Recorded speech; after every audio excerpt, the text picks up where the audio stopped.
suna ta soyayya duwar jini da ni da ke Allah ya haɗa mu a cikin dare ɗaya sai daga har muna kama.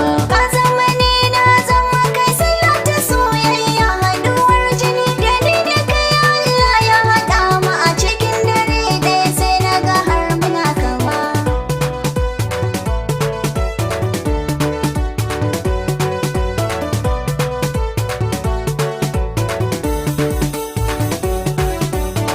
Sukar ƙauna da masu so kwarai ku kira shi da mara hankali yaran tsiri ne samsam ba na masa uzuri.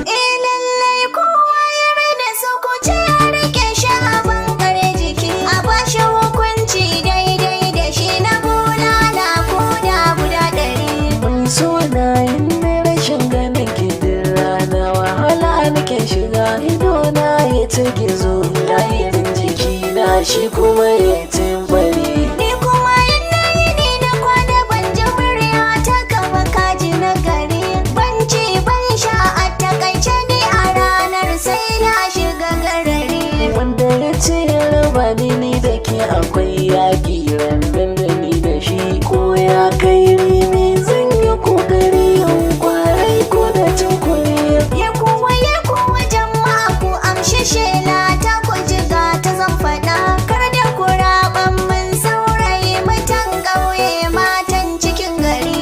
Zamani na zama ke suna ta soyayya duwar jiri da ni da ke Allah ya haɗa mu a cikin dare ɗaya sai daga har muna kama.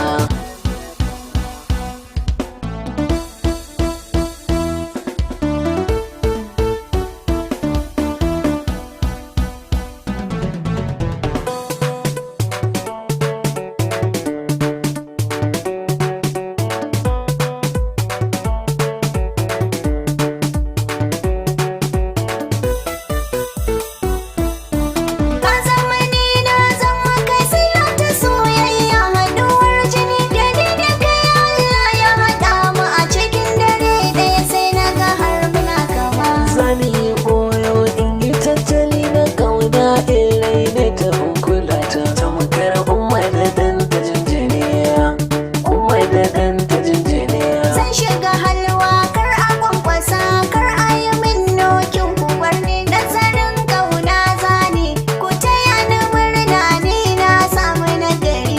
Ni ma alfahari nake a ko'ina a gaban kowa ina faɗa ban ga kalar ki ba ko cikin dubu kin yi daban ko da